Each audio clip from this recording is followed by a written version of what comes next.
lot of science fiction movies that I watched, 2001: Space Odyssey. So when I was going through school in high school, with the backdrop of 2001: Space Odyssey, I just assumed that when I was a professional scientist, it would be trivial to go to space. And everybody would be going to space, especially astronomers, and I loved astronomy. So it never seemed like a serious thing that, well, I better study hard, I better become a military pilot and those things.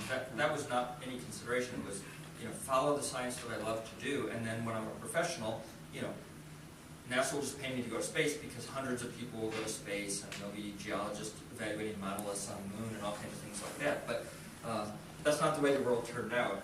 And so when I got my PhD at the University of Chicago, I applied to become an astronaut. And it was one of those things where, okay, this has been my dream for my whole life, so I'm going to apply. If I don't apply, I know the outcome. And so it's fire and forget. Anyway, got a call a little bit later saying, hey, would you like an interview? And it's like, yeah, of course I'd like an interview. But anyway, so 1991, I was selected into the 14th group of astronauts. That year, early 1992, I was on Mount Palomar observing and doing my astrophysics thing. 3 years later, I was on orbit with a suite of 3 telescopes in the payload bay. Really, absolutely incredible. And the launch is really violent, incredibly violent. The amount of energy and the 7 million pounds of thrust of the space shuttle that right at launch, especially the solid rocket motors, is something that in that moment I thought, this is something people should not be doing. It's that kind of violence and energy that's involved. The main engines turn on. Well, first of all, we weren't quite prepared because the weather was so ratty that we were convinced in the cockpit we weren't going to go that day. So we were pretty relaxed. So we got into the 5-minute point where they told us to turn on the auxiliary power units, which means you're going to go or they have to do a lot of work. And what we didn't know is that a big hole had opened up around the cape and we were going to launch through it because the windows were stained from all the rain and salt air. But anyway, so suddenly it got very quiet in the cabin.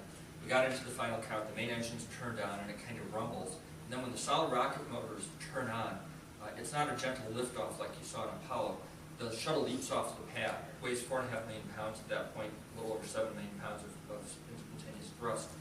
And it's a big kick in the pants. It's like a train wreck, is the way I described it when I got to orbit.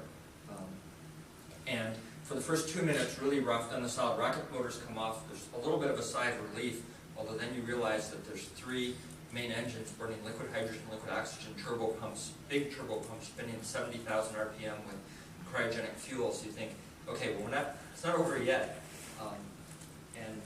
I had actually pushed myself over on my seat a little bit because I was one of the flight engineers, so I could see the displays better.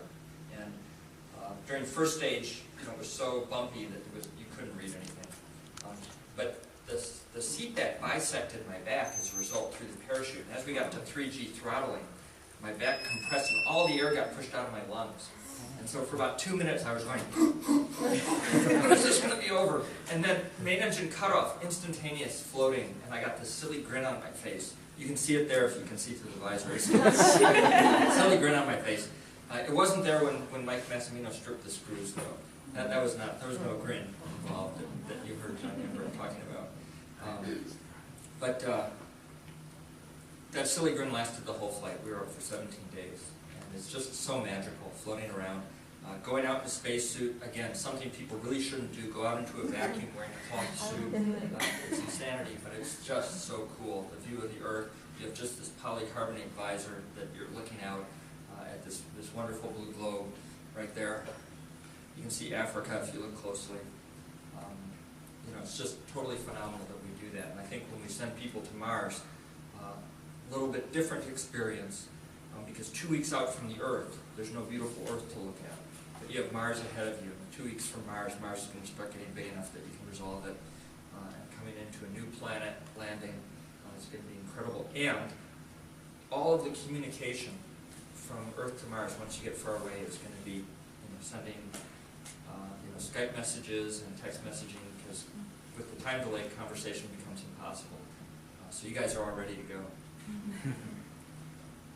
Yes? Kind of along the same lines, how did it feel to go back to Hubble 3 times? Well, when I first went to Hubble in 1999, it was a Hubble rescue mission. Hubble had failed in a mode that it couldn't do science. Its gyros were dead. And so we were going up to rescue Hubble, so I thought, hey, that's pretty cool. But from a lifehood dream point of view, I thought, this is just the best. So much so, and doing my first spacewalk. So on my first spacewalk, went out into the payload bay, and I like to do things that people shouldn't do. I like to do high altitude mountaineering in really cold places, in winter, backpack. I think because wearing the backpack and all the clothes and hat and goggles makes me feel like I'm doing a spacewalk.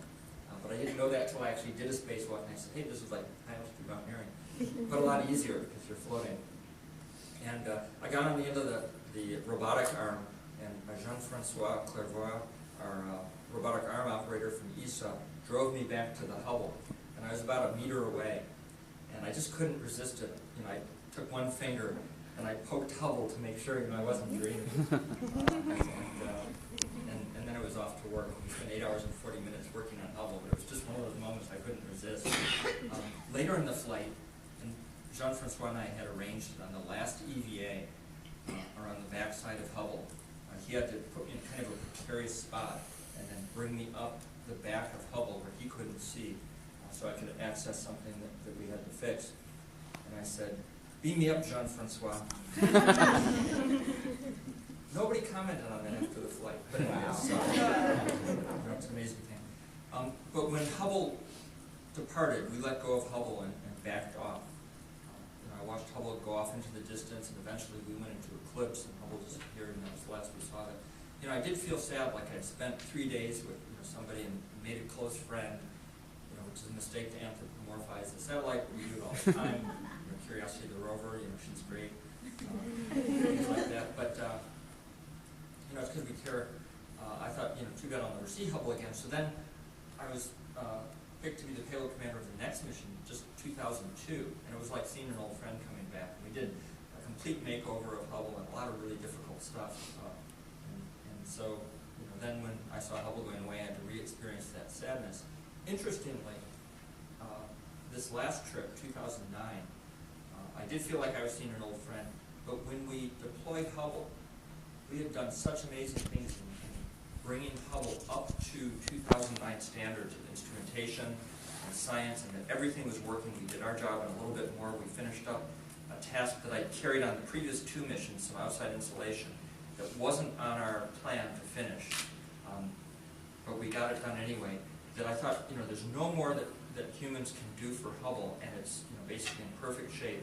So that when we deployed it, I actually felt joy, that we were giving, Hubble this new life, and it's today still going great, coming up on its 24th birthday. Not counting when it'll get 25.